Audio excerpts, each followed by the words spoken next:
yon qismlari metal. Ushlaganingizda buni ham his qilasiz. Titanga o'xshab ketadi. Orqa qismi esa plastik, lekin matviy. Qo'lingizda izlari umuman qolmaydi.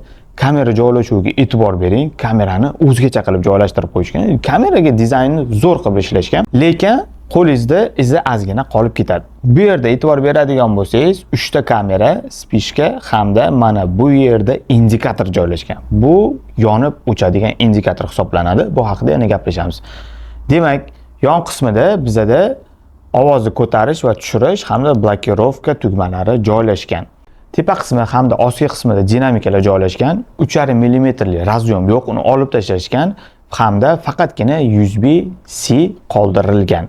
Demak, naushnikimiz ham xuddi shu USB-C edi. Ulab turib bemalol ishlatsak bo'lar edi.